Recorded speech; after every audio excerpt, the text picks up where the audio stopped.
प्राथमिक शिक्षक जिल्हांतर्गत बदली आणि आंतरीला बदली सन 2025 करिता बदली पोर्टलवर शिक्षकांना आपली प्रोफाईल एडिट करून अपडेट करून सबमिट करण्यास कळविले आहे। या प्रोफाईलमध्ये अनेक जणांच्या शंका आहेत, त्या शंकेचं समाधान करण्याचा मी प्रयत्न करत आहे। तर हे बदली पोर्टल आहे आणि त्या बदली पोर्टलवर सर्वांना शिक्षक प्रोफाईल आपली अपडेट करावयाची आणि अद्ययावत करावयाची आहे।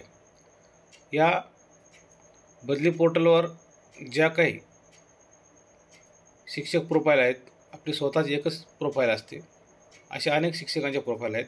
तर प्रत्येक शिक्षकांनी आपली प्रोफाईल ही अपडेट करून घेणे अत्यंत गरजेचे आहे।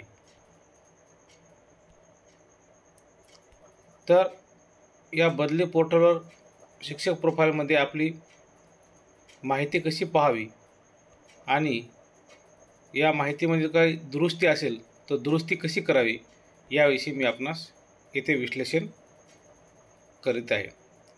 बदली पोर्टलची जी वेबसाईट आहे ती https://ott.mahardd.com ही आहे। म्हणजे आपण थोडक्यामध्ये ott.mahardd.com ही वेबसाईट आहे। तर ही आपल्या मोबाईलवर एंटर करून आपण या बदली पोर्टलवर आपण एंटर करू शकतो। तर या बदली पोर्टलला दिलेला आपला ती वेबसाईट ओपन केल्यानंतर आपला जो बदली पोर्टलला जो मोबाईल क्रमांक दिलेला आहे 10 अंकी, तो मोबाईल क्रमांक आपण या बदली पोर्टलवर इन्सर्ट करावयाचा आहे। तर आपला 10 अंकी मोबाईल नंबर जो असतो तोच येथे टाकायचा आहे। मोबाईल नंबर विसरला असेल किंवा बदलायचा असेल तर आपल्या गट शिक्षण अधिकारी कार्यालयाशी संपर्क साधून लेखी अर्ज देऊन आपण तो मोबाईल नंबर बदलून घेऊ शकतो। कधी आपला मोबाईल आपण यूजमध्ये ठेवत नसतो, आपला मोबाईल जो आहे तो 2022-23 मध्ये आपण त्या बदली पोर्टलला आपण दिला होता। तर त्यावेळेस जर तो मोबाईल जर आपण वापरत नसाल तर आपण आपला मोबाईल 10 अंकी मोबाईल नंबर आपण चेंज करून घेऊ शकतो। तो BO ऑफिसला संपर्क साधून किंवा EO ऑफिसला संपर्क साधून आपण तो मोबाईल घेऊ शकतो, बदलून घेऊ शकतो। त्यानंतर आपण जेव्हा मोबाईल नंबर टाकतो या बदली पोर्टलवर, हे लॉग इन आहे। इथं इंग्लिश मराठी या 2 भाषेमध्ये ही वेबसाईट उपलब्ध आहे। जर आपण इंग्लिशमध्ये सरळ अर्थ समजत नसेल तर आपण मराठी लँग्वेजसुद्धा आपण करून आपण या बदली पोर्टलमध्ये माहिती अपडेट करू शकतो। तर सुरुवातीला आपला मोबाईल नंबर टाकायचा आहे, त्याच्यामध्ये नंतर इंटर 6 डिजिट OTP आहे, नंतर कॅप्चा टाकायचा आहे। जर कॅप्चा ओळखू येत नसेल तर रिफ्रेश करायचं आहे। आता बदली पोर्टलवर आपण नोंदवलेला मोबाईल नंबर टाकल्यानंतर आपला मोबाईल नंबर बदली पोर्टलवर सक्रिय आणि योग्य असेल तर सेंड OTP हे ऑप्शन ओपन होईल, अन्यथा सेंड OTP हे ऑप्शन ओपन होणार नाही। जो आपला मोबाईल नंबर आहे तो बदली पोर्टलवर सक्रिय असला पाहिजे, नोंदवलेला असला पाहिजे। जर आपण चुकीचा मोबाईल नंबर टाकत असोल तर आपल्याला सेंड OTP हे ऑप्शन सक्रिय होणार नाही। त्यामुळे आपला जो बदली पोर्टलवर मोबाईल नंबर आहे तोच योग्य नंबर आपल्याला तिथे टाकायचा आहे। हा असा मोबाईल नंबर इथे टाकलेला आहे। हा मोबाईल नंबर जर करेक्ट असेल तर आपला तर सेंड OTP हे ऑप्शन आपल्या समोर येईल, अन्यथा येणार नाही। त्यामुळे आपला मोबाईल नंबर हा व्यवस्थित योग्य तो टाकायचा आहे।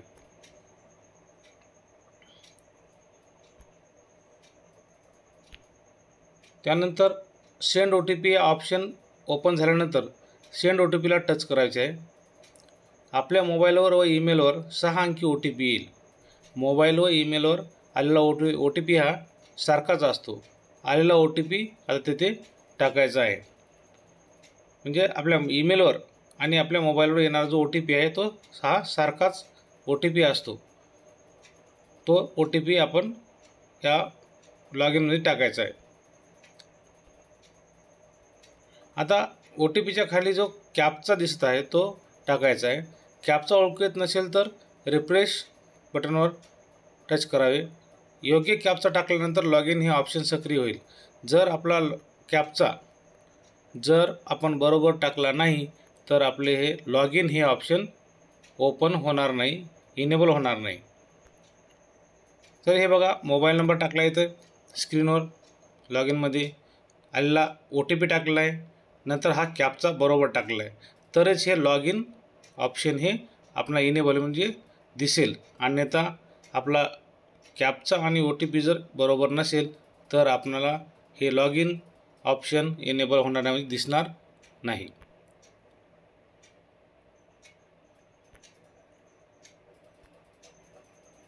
आता आपण जेव्हा लॉग इन करू, लॉग इन केल्यानंतर आपण बदली पोर्टलमध्ये आपण इंटर झालो आहे। इंटर झाल्यानंतर हे जे डाव्या कोपऱ्यामध्ये 3 आडव्या रेषा आहेत त्या रेषांना आपण टच करायचं आहे। टच केल्यानंतर आपल्याला dashboard, profile, dictionary, directory, difficulty areas, notifications, audit logs, help and support हे आपल्याला टॅब दिसणार आहेत। मी या अगोदर आपल्याला व्हिडिओ बनवून दिलेला आहे, त्यामध्ये सविस्तर माहिती या टॅबविषयी दिलेली आहे। तो व्हिडिओ आपण पाहू शकता, मी डिस्क्रिप्शनमध्ये त्या व्हिडिओचा पण लिंक देईल। यानंतर हा जे ऑप्शन आहेत या आडव्या 3 रेषांना आपण टच केल्यानंतर आपल्याला हे ऑप्शन दिसतील। आता आपल्याला प्रोफाईलमध्ये जायचं आहे। आता हे प्रोफाईल, आता या प्रोफाईलला आपण टच करायचं आहे।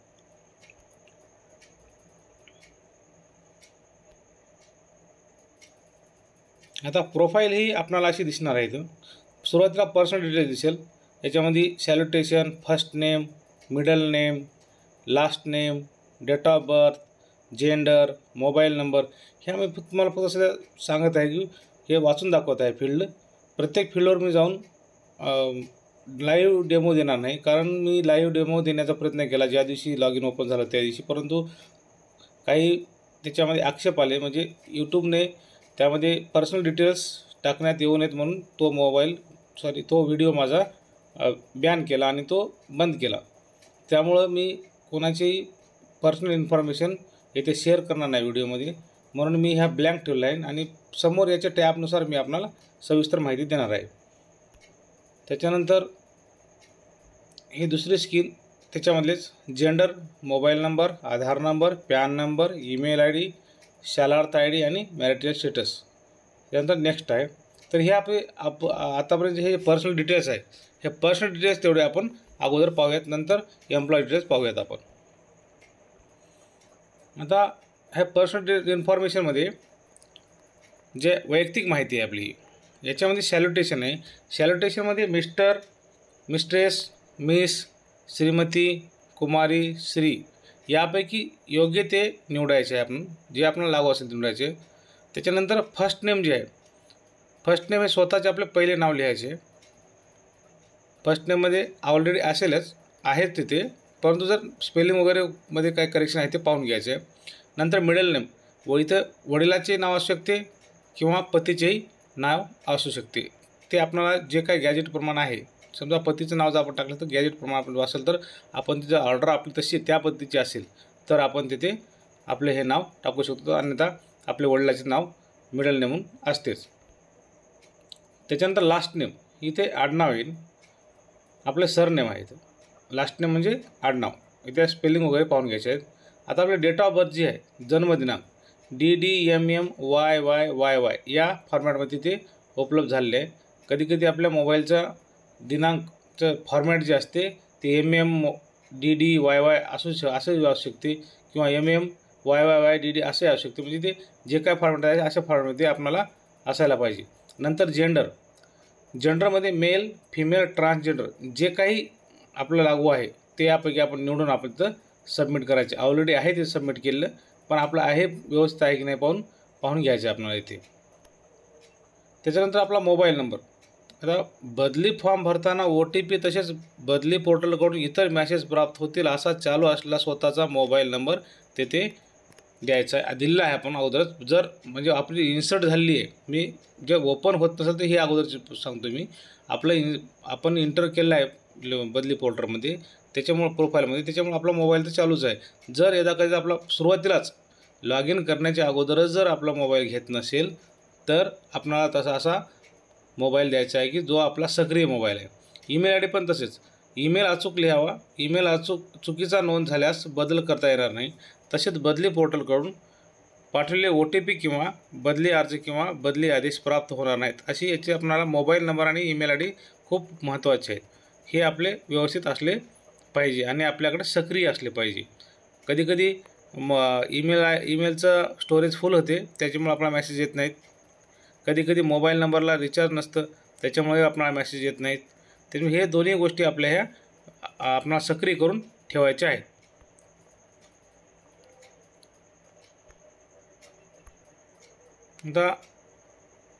आता आपल्याला तिथं शालार्थ ID टाकायचं आहे. शालार्थ ID आपला ऑलरेडी आहे. 13 अंकी शालार्थ ID जो अचूक लिहायचा आहे, तिथं आहे काय पाहून घ्यायचा आहे.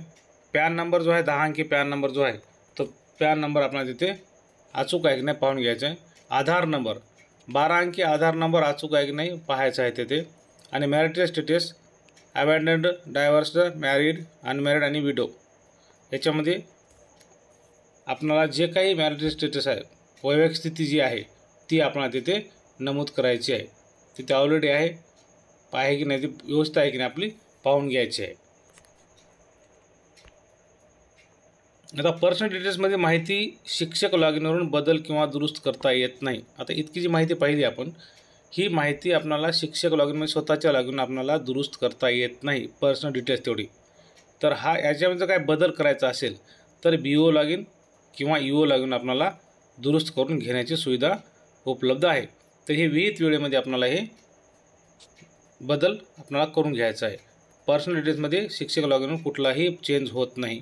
त्यामुळे आपला जी काही माहिती आपल्याला बदल करून घ्यायची आहे, ती माहिती ही लेखी अर्ज देऊन, लेखी आपले पुरावे देऊन आपल्याला BO लॉगिन किंवा EO लॉगिनहून आपल्याला बदल करून घेता येते. डायरेक्ट EO लॉगिनला येण्यापेक्षा आपल्याला जवळ आहे BO लॉगिनला बदली कक्षा असतात, तिथूनही आपण हे चेंज करू शकतो. जर BO लॉगिनची सुविधा बंद झाली असेल तर EO लॉगिनहून आपण हे चेंजेस करून घेऊ शकतो. त्याच्यामुळे पर्सनल डिटेल्स हे शिक्षकांना स्वतःच्या प्रोफाईलमध्ये स्वतःला करता येत नाही, तर हे डिटेल्स पर्सनल डिटेल्स BO आणि EO लेवलला दुरुस्त करता येतात.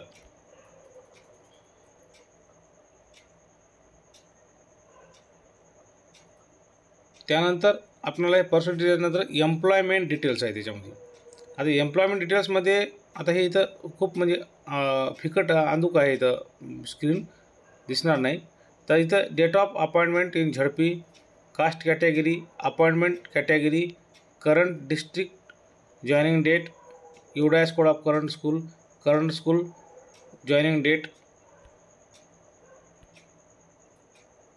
त्यानंतर current teacher type, teaching sub type, teaching medium, last transfer category, last transfer type, current area joining date, have you worked continuously in non difficult area from last 10 years किंवा मग difficult area from 10 years, have you been suspended in last 10 years. असे ज्या field आहेत त्या फील्डमध्ये आपल्याला काय भरायची आपण आता पाहूयात. अनेक जणांचे याच्यामध्ये शंका आहेत. पर्सेंटेज बऱ्याच जणांचं बरोबर आहे, पण याच्यामध्ये आपल्याला एडिट करायचं आहे. एम्प्लॉयमेंट डिटेल्स हे शिक्षकांनी स्वतः आपल्या मोबाईलवरून, लॅपटॉपवरून आपलं डिटेल्स हे आपल्याला अपडेट करून घ्यायचे आहेत. जर काहीच बदल नसेल तर आपल्याला डायरेक्ट सबमिट करायचे आहे, परंतु यामध्ये पूर्ण माहिती ही आपली पाहून घेतली पाहिजे. तर डेट ऑफ अपॉइंटमेंट इन झडपी हा जो मुद्दा आहे, आपण ज्या जिल्हा परिषदेमध्ये अंतर्गत आपण जॉईन झालो, आपल्याला इथे नोकरी मिळाली, ती डेट ऑफ अपॉइंटमेंट इन झडपी जिल्हा परिषदेला ज्या दिवशी आपल्याला पोस्टिंग झाली, ज्या दिवशी आपण रुजू झालो, त्या दिवशी आपल्याला दिनांक येथे नमूद करायचा आहे. ही सेवा पुस्तिकेनुसार प्रथम नियुक्तीचा दिनांक, रुजू दिनांक आपल्याला येथे लिहायचा आहे. कधीकधी झडपी ऑर्डर काढते 5 तारखेला आणि आपण जॉईन होतो 8 तारखेला. तर आपण 5 तारीख न लिहिता आपण आपली जी जॉईनिंग आहे झडपीमध्ये उपस्थित झाली शाळेमध्ये, ती 8 तारीख आहे. म्हणजे उदाहरणामध्ये दिलं मी, 5ला ऑर्डर निघाली, 8ला आपण जॉईन झालो, किंवा 5ला ऑर्डर निघाली, 6ला आपण जॉईन झालो, तर आपण ज्या दिवशी जॉईन झालो ती येथे डेट आपल्याला नमूद करावयाची आहे. काही जण आंतर जिल्हा बदली येतात डेट ऑफ अपॉइंटमेंट इन झडपी. आता काही जण आंतर जिल्हा बदली येतात, जी झडपीची कोणती तारीख होती सुरुवातीची पहिल्या जिल्ह्यातली, ती तिथे नमूद करायचे आहे आणि जर याच जिल्ह्यामध्ये आपली फर्स्ट अपॉइंटमेंट असेल, ज्या कार्यरत आहोत ती आपण फर्स्ट अपॉइंटमेंट इथं नमूद करावयाची आहे.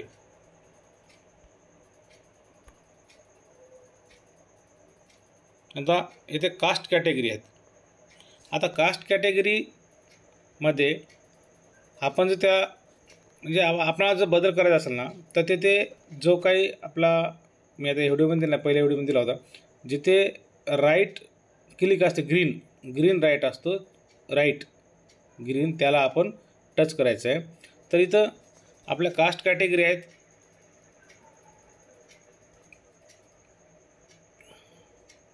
NTB, NTC, NTD, SC, ST, scheduled caste converted to Buddhism, open, special backward class, other backward class, विमुक्त जातीय, social and educationally backward category, economically weaker section. म्हणजे हे जे आपल्या कास्टची कॅटेगरी, ते कास्टची कॅटेगरी आपल्याला इथे नमूद करायची आहे. याच्यामध्ये जी काही आपली कॅटेगरी जर चुकली असेल तर दुरुस्त करून घ्यायची आहे. जर बरोबर असेल तर त्याला काही करण्याची आवश्यकता नाही.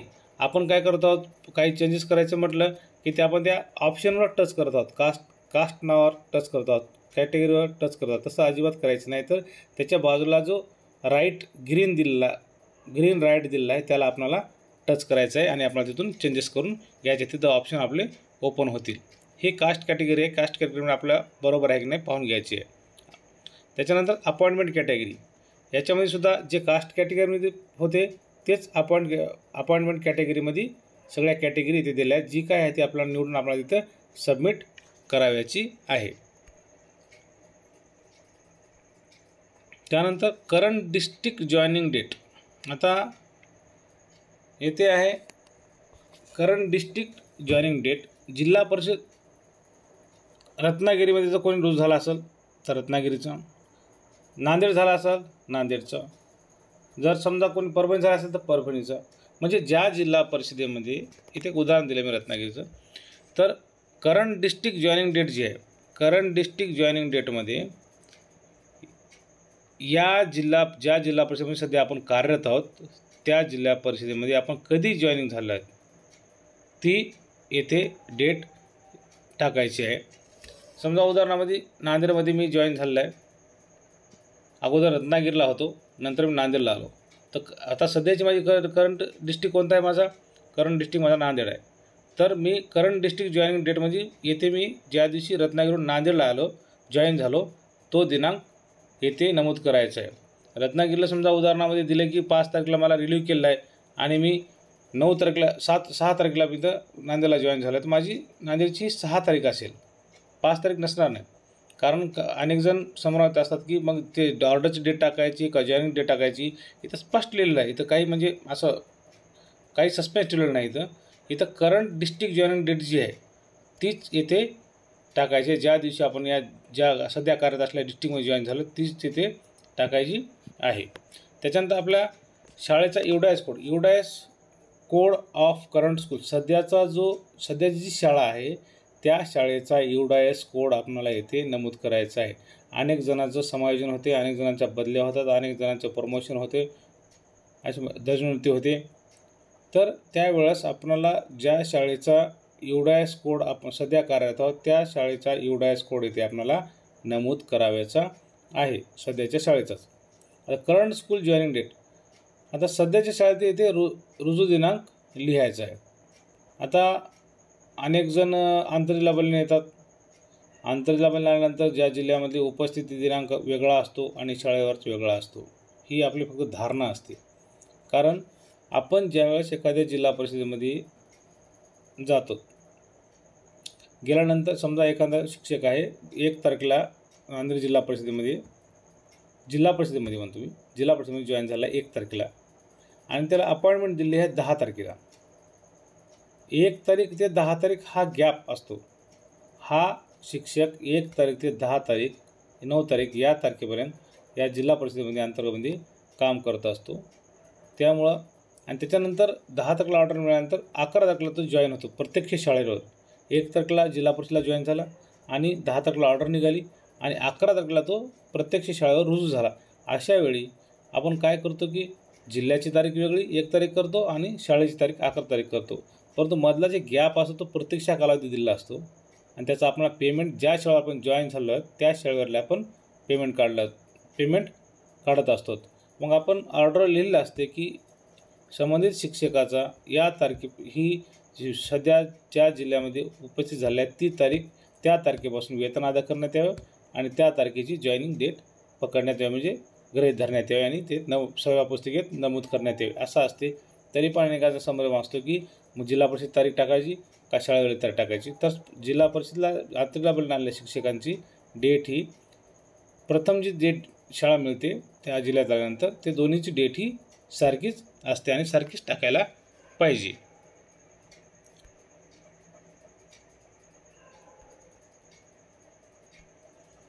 त्यानंतर करंट टीचर टाईप. आता करंट टीचर टाईपमध्ये आता 3 प्रकारच्या फक्त बदली आहेत आपल्या. कोणती बदली? या टीचर संवर्गामध्ये प्राथमिक शिक्षक संवर्गामध्ये फक्त 3 पदं येतात. पहिलं पद ग्रॅज्युएट टीचर, दुसरं अंडर ग्रॅज्युएट टीचर आणि तिसरं हेडमास्टर. या तिन्हीपैकी आपलं पद आहे की नाही पाहायचे. आपलं जे समजा मी उदाहरणामध्ये हेडमास्टर आहे उदाहरणामध्ये आणि तिचं ग्रॅज्युएट टीचर जर नमूद केलं असेल तर मी हेडमास्टर चेंज करून घ्यायला पाहिजे. तिचं अंडर ग्रॅज्युएट असेल तर अंडर ग्रॅज्युएट चेंज करून घ्यायला पाहिजे. आता याच्यामध्ये बी फरक आहे. अनेक जण विचारतात की सर हे ग्रॅज्युएट काय आहे, मग NA का आलं इथं, मग अंडर ग्रॅज्युएट आहे मग इथं NA का नाही, मग हेडमास्टर आहे इथं NA आहे. लक्षात घेण्यासारखी गोष्ट आहे. अंडर ग्रॅज्युएट आणि हेडमास्टर याच्यामध्ये काय प्रकार असतो का? तर नसतो. यांना वेगळे विषय असतात का? नसतात. तर फक्त टीचिंग जेव्हा आपण खाली येतो ते की टीचिंग सब टाईपमध्ये याच्यामध्ये जेव्हा करंट टीचरमध्ये टाईपमध्ये आपण निवडलं पद आपलं, जर आपण अंडर ग्रॅज्युएट आणि हेडमास्टर हे दोनपैकी जे असाल ते पद निवडल्यानंतर खाली जे टीचिंग सब टाईप आहे त्याच्यामध्ये NA येते स्पष्ट, तिथे ऑटोमॅटिक NA येते. NA निवडायचे आपल्याला तिथं. तर अंडर ग्रॅज्युएट आणि हेडमास्टर असाल तर टीचिंग सब टाईपमध्ये आपल्याला NA निवडायचं आहे. आणि जर ग्रॅज्युएट टीचर असतात, ग्रॅज्युएट म्हणजे BA नुसते BA MA झाले BSc झाले नाही, त्या पदावर कार्यरत असलेले ग्रॅज्युएट टीचर आपण प्राथमिक पदवी म्हणतो असे जर असतील तर ग्रॅज्युएट टीचरला तिथे आपल्याला त्याचे हे लिहायचे, आपल्याला त्यांचा विषय लिहायचा आहे. Graduate teacher in language, graduate teacher in math and science, graduate teacher in social science, यापैकी जे काय असेल तो विषय आपल्याला इथे निवडायचा आहे. म्हणजे मला सांगायचं आहे की जेव्हा आपण अंडर ग्रॅज्युएट टीचर आणि हेडमास्टर असतो त्यावेळेस टीचिंग सब टाईपमध्ये सरळ NA येतं आणि ग्रॅज्युएट टीचरला त्याचे विषय निवडावे लागतात. हे करंट टीचर टाईप आणि टीचिंग सब टाईपमधला डिफरन्स आहे. तर टीचिंग मीडियम, आता आपल्याकडं मराठी उर्दू जास्त चालते म्हणून मी मराठी उर्दूच केलं आहे. कुठं गुजराती चालते, कुठं बाउंड्रीवर कन्नड चालते, कुठं बाउंड्रीवर कुठं तेलुगू चालते. आपल्या महाराष्ट्रामध्ये जिथं म्हणजे ज्या काही लँग्वेज मीडियम आहेत ते इथं आपल्याला निवडायचं आहे. आपलं मीडियम आपण निवडायचं आहे. आता नवीन जे शिक्षण सेवक आलेत काही, तर त्यांना उर्दू माध्यमावर इंग्रजीचे अध्यापन करण्यासाठी दिलेलं आहे. तर आपलं जे आता ते मीडियम ते इंग्लिश म्हणतील, जे काही शाळेचं मीडियम आहे ते टीचिंग मीडियम आपल्याला इथं नमूद करायचं आहे. आता सगळ्यात मोठा प्रश्न येत आहे, ज्यांच्याच बदल्या झालेल्या आहेत, ज्यांचं समायोजन झालं आहे, ज्यांचं प्रमोशन झालं आहे, तर असं एक कॅटर आहे इथं लास्ट ट्रान्सफर कॅटेगरी. आता हे लास्ट ट्रान्सफर कॅटेगरीमध्ये असा संभ्रम निर्माण झाला आहे की मी आता इलिजिबल नाही, मी कॅडर 1 मध्ये आहे पण इलिजिबल आहे इथं, मी कॅडर 2 पण आहे पण NOC आलं इथं, कॅडर इन टायटल आहे पण इथं कॅडर 1 आलं इथं. हा जो टॅब आहे तो लास्ट ट्रान्सफर कॅटेगरीचा टॅब आहे. तुमची यापूर्वीची बदली म्हणजे सध्याच्या शाळेमध्ये कोणत्या ट्रान्सफर कॅटेगरीने आलात आपण संवर्ग 1 आलात, संवर्ग 2 आलात का अवघडमधून आलात का बदली पात्रमधून आलात का आंतरजिल्हाबदलीच्या NOCमधून आलात का कुठलंच नाही NA म्हणजे समायोजन प्रमोशन अशाने डिमोशन अशाने आलात हे आपल्याला इथं नमूद करायचं आहे. आता लास्ट ट्रान्सफर कॅटेगरी म्हणजे सध्या आपण कोणत्या ह्या शाळेमध्ये कोणत्या बदलीनं आलोत, होणारी बदली नाही, मागची जी बदली आहे लास्ट ट्रान्सफर कॅटेगरी ती कशानं कॅडर 1 म्हणजे संवर्ग 1 आलोत का ह्या सध्या शाळेत, कॅडर 2 म्हणजे संवर्ग 2 आलोत का ह्या शाळेमध्ये आपण, इन टायटलमध्ये आवड म्हणून आलोत का ह्या शाळेमध्ये आपण, इलिजिबल म्हणजे बदली पात्र म्हणून या शाळेत आलोत का आपण, NOCनं आंतरजिल्हाबदलीने NOCनं आलोत का आपण इथं, किंवा NA म्हणजे समायोजन प्रमोशन डिमोशन आलोत का आपण, विस्थापित आलोत का आपण, म्हणजे NA प्रकारे आलोत का, म्हणजे हे संवर्ग जर सोडले तर बाकीचं NA लिहायचे आपण सरळ सरळ. कॅडर 1 आलं नाही, कॅडर 2 आलं नाही, इन टायटल आलं नाही, इलिजिबल आलं नाही, NOCने आलं नाही, मग सगळ्यात काय येईल आपल्याला NA येईल. आता कोणाला विचारायची गरज नाही आता आपल्याला, कारण हे जे प्रकार आहेत हे लास्ट ट्रान्सफर कॅटेगरीचे प्रकार आहेत. म्हणजे आपली शेवटची बदली, अंतिम बदली, शेवटची बदली ही कोणत्या कॅटेगरीमधून झाली आहे, कोणत्या संवर्गातून झाली आहे, मराठीतून सांगितलं कोणत्या संवर्गातून जी बदली झाली आहे. जर इथं लागू असते संवर्ग तुम्हाला 1 2 3 4 तर लिहा, cadre 1 cadre 2 in title eligible NOC, नसेल तर सरळ सरळ समायोजन प्रमोशन किंवा डिमोशन अतिरिक्त झाल्यामुळे समायोजन असा काय प्रकार असले सरळ सरळ आपण NA लिहायचं, पुढच्या बदलीचा काही फरक पडणार नाही या NA लिहिल्यामुळे. तर हे लास्ट ट्रान्सफर कॅटेगरीमध्ये संभ्रमात जायची आवश्यकता नाही जास्त, त्यामुळं हे आपला जी काही लास्ट कॅटेगरी आहे ती आपल्याला इथं नमूद करावयाची आहे. आता इथं लास्ट ट्रान्सफर टाईप, आता याच्यामध्ये 3च गोष्टी येतील, एक इंटर डिस्ट्रिक्ट म्हणजे आंतरजिल्हा बदली, इंट्रा डिस्ट्रिक्ट जिल्हांतर्गत बदली, आणि दोन्हीही नसेल तर NA लागू आहे याच्यामध्ये. म्हणजे हे दोन्ही नसेल तर तिसरा प्रकार आपल्याला येथे निवडायचा आहे.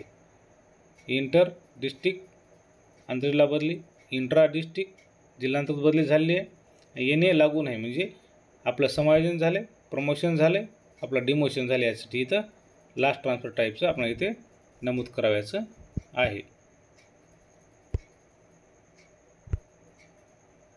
आता करंट एरिया जॉईनिंग डेट, आता इथे फार मोठी शंका येथे उत्पन्न होत आहे. आता आपल्याला लक्षातच नाही आपण बदल्या ह्या कशावर आहेत, बदल्या ह्या क्षेत्रावर आहेत, बदल्या अवघड क्षेत्र आणि सर्वसाधारण क्षेत्र याच्यावरच आहेत. मग या एरियाचा आपल्याला डेट माहीत नाही. आपण विचार करतो की आपण मी आता बदली मी ज्या दिवशीपासून मला जॉईनिंग मिळाली या जिल्हा परिषदेमध्ये त्या दिवशीपासून मी कधी अवघडमध्ये गेलोच नाही, तरी पण मला प्रश्न आहे की एरिया कोणता आहे माझा, करंट एरिया जॉईनिंग डेट, मी कोणत्या एरियामध्ये आणि माझी जॉईनिंग डेट काय आहे. आपण जर आता पण कधी अवघडमध्ये गेलोच नाही, अवघड क्षेत्रामध्ये काम करायला, अवघड क्षेत्राचं जे जिल्हा परिषद घोषित केला त्या शाळेत गेलोच नाहीत, मग आपला एरिया बदलणारच नाही ना. म्हणजे आपण संभ्रम करून घ्यायचं स्वतःला की माझा एरिया कोणता आहे. मग करंट एरिया जॉईनिंग डेट याला क्षेत्राची तारीख म्हणतात, ज्या क्षेत्रात सध्याची शाळा आहे तुमची त्या क्षेत्राची तारीख आपल्याला घ्यायची. सध्याची शाळा कोणत्या क्षेत्रामध्ये हे आपण पाहणं अगोदर गरजेचं आहे, आणि त्यानंतर आपल्याला त्याचं आतापर्यंत मग त्याच एरियामध्ये आपण काम करतो आहे, म्हणजे सुगममध्येच काम करत आहोत का, सर्वसाधारणमध्येच काम करत आहोत का, आणि किंवा मग आवडमध्ये करतो, हे आपल्याला आपापलं शोधून घ्यायचं आहे, आपण ठरवायचं. म्हणजे आपण जे ठरलं आहे जिल्हा परिषदेनं त्या क्षेत्र आपल्याला निवडायचं. तर सध्या क्षेत्रात सर्वसाधारण असो अवघड असो कधीपासून आहात तो दिनांक ते लिहायचा आहे. करंट एरिया जॉईनिंग डेट याच्यामध्ये सध्याचं जे क्षेत्र आहे आपलं ते लिहायचं आहे आपल्याला. आता काही ठिकाणी आता 2-2, 3-3 अवघड क्षेत्राच्या याद्या प्रसिद्ध झालेल्या आहेत. 2017ला झालेल्या आहेत, 2021ला झाले आहेत, कुठं 22ला झाले आहेत, आता कुठं 2025ला पण होत आहेत. अशा वेळेस आपल्याला संभ्रम असतो की मी 2017ला जेव्हा शाळा होती तेव्हा मी कार्यरत होतो, मग तिथंच आता बी आहे, 2025ला 2022ला ती शाळा सुगममध्ये गेलेली आहे. ज्या त्या जो एरिया आहे तो एरिया आपल्याला इथं नमूद करायचा आहे. आता शासनाकडून विविध प्रकारचे पत्र येत आहेत. 28 तारखेचं एक पत्र आलं आहे पाठीमागं, अगोदर GR आहे. अवघड क्षेत्राच्या शाळेमध्ये आपण किती दिवस काम केले, जर समजा अवघडमधून आपण आलो असेल, समजा एखादा शिक्षक आहे 2017 शाळा जी अवघड घोषित झाली, 17 पासून 22 पर्यंत ती शाळा ही अवघडमध्ये होती, आणि 22ला ती शाळा ही सोप्यात आली. अवघडमध्ये होती, नंतर सोप्यात गेली. अवघडमधून सोप्यात जी तारीख आली ती तारीख म्हणजे त्याने अवघडमधून बाहेर आलेली तारीख आहे. सध्याचे क्षेत्र अवघडमधून सोप्यातलं क्षेत्र ज्या दिवशी ऑर्डर निघते जिल्हा परिषदेची की हे क्षेत्र आता उदाहरणामध्ये लोहा हे गाव आहे, 2018मध्ये 17मध्ये अवघड होतं आणि 2021मध्ये सोपं झालं. तर 2021पासून लोह्याची जॉईनिंग ही सर्वसाधारणमध्ये येईल. तर मग त्यामुळं सध्याच्या क्षेत्रात कधीपासून हा तो दिनांक म्हणजे आपले दोनच क्षेत्र आहेत, अवघड आणि सोपे. आपण सोप्यात आहोत सध्या का अवघडमध्ये आहोत ही आपल्याला इथं दिनांक नमूद करायचा आहे. जर आपण अवघडमधून सोप्यात आलो असेल तर सोप्यात आलेले दिनांक लिहायचा आहे आणि सोप्यातून अवघडमध्ये गेलो तर मग अवघडमध्ये गेलेला दिनांक येथे नमूद करावायचा आहे.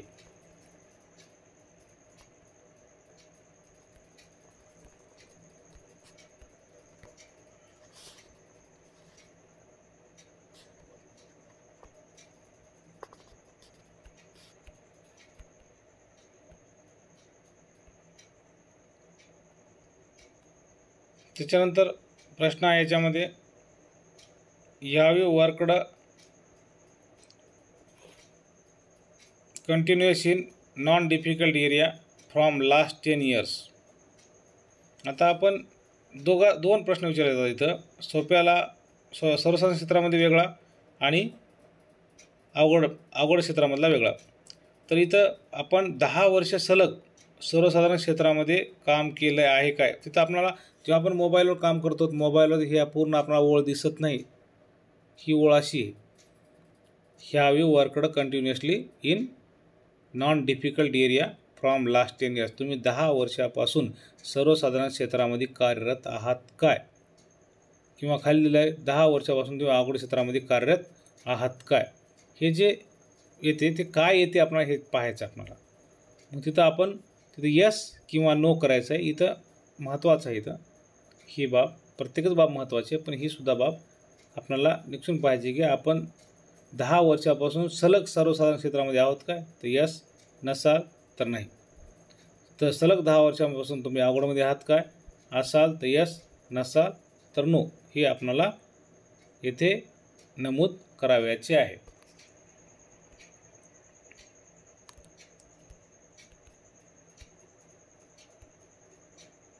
आता नंतरचा प्रश्न आहे इथं have you been suspend in last 10 years. तुम्ही 10 वर्षामध्ये कधी सस्पेंड झाला आहात काय.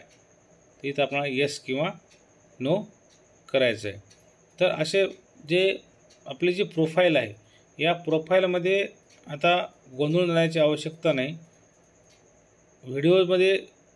या व्हिडिओमधून आपल्याला क्लिअर झालं नसेल तर आपल्या तालुका लेवलला आपल्या EO लेवलला आपले समाधान म्हणजे शंकांचे समाधान करून घ्यायचं आहे. परंतु आपली कुठलीही चुकीची माहिती, कुठलीही खोटी माहिती लपवून आपल्याकडे डॉक्युमेंट नसतील तरी आपण तशी माहिती आपण इन्सर्ट करून चुकीची माहिती भरून जर आपण बदली करून घेण्याचा प्रयत्न केला आणि आक्षेप आला, बदली झाली जरी नसली आणि आक्षेप आला तर आपले या शासन निर्णयामध्ये प्रावधान कार्यवाहीचं आहे. त्यामुळं आपण व्यवस्थितपणे आपण सगळ्या गोष्टी करायच्या आहेत. तर याच्यामध्ये ते पूर्ण झाल्यानंतर पुन्हा सेव्ह बटन येईल. सेव्हला आपल्याला टच करायचं आहे माहिती बरोबर बघून. नंतर नेक्स्ट करायचं आहे. आपल्याला सेंड OTP टच करून आपल्याला आलेला OTP आपल्याला सबमिट करायचा आहे. तर अशा पद्धतीने जी माहिती आहे ती आपली करेक्ट माहिती भरायला पाहिजे. ही माहिती भरल्यानंतर ही आपली BO साहेबाच्या लॉग इनला जाईल आणि BO साहेब आपले सर्व्हिस बुक चेक करून आपली माहिती व्हेरीफाय करतील. आपली माहिती अशी चुकीची माहिती आपली व्हेरीफाय करणार नाहीत. आपली सगळी योग्य माहिती ही आपल्याला भरली पाहिजे. आणि आपण इथे तो जो फॉर्म आहे तो फॉर्म आपण भरून आपले जे काय दुरुस्ती असलं पुरा आपण तिथं सबमिट केले पाहिजे. म्हणजे आपल्याला येथे प्रोफाईलमध्ये काही आपल्याला अडचण येणार नाही. हे मी आपल्यासाठी असे अनेक व्हिडिओ बनवत असतो. आपणाला जर व्हिडिओ आवडत असतील, आपणाला गरज असेल या व्हिडिओची तर चॅनलला सबस्क्राईब करून ठेवा. त्यामुळं काय होते की मी टाकलेला व्हिडिओ हा आपल्याला नोटिफिकेशन येते. आवडला तर लाईक करा. आपले नाते कोणी असतील त्यांनाही फायदा होऊ द्या वाटत असेल, त्यांनाही बदलीमध्ये लाभ मिळावा वाटत असेल आपण स्वार्थी होऊ नये. तर व्हिडिओ शेअर पण करा आणि चांगला योग्य वाटत असेल किंवा प्रश्न असेल तर आपण कॉमेंट करा. मी वेळोवेळी प्रश्नाचे उत्तर देण्याचा प्रयत्न करेल. नाहीच वेळ मिळाला तर काय हरकत नाही, दुसरा व्हिडिओ बनेल. परंतु आपल्याला जी काय गोष्ट आपल्यासाठी देत आहे ती पुरेपूर नसेलही कदाचित, पण आवश्यक तेवढी तर आहे. म्हणून व्हिडिओ जतन करून ठेवा. आपल्याला भविष्यामध्ये हे खूप कामी येणार आहे. आपली प्रोफाईल ही मस्ट आहे. प्रोफाईल भरणे, व्यवस्थित भरणे आणि अचूक माहिती देणे सगळ्यात महत्त्वाचं आहे. त्यामुळे कुठलीही माहिती भरताना गोंधळून जाऊ नका आणि आपली माहिती आपण व्यवस्थित भरून आपल्या डॉक्युमेंट्ससह आपल्याला व्हेरीफायला आपल्याला द्यावयाची आहे. तर धन्यवाद. अनिल कांबळे, नांदेड.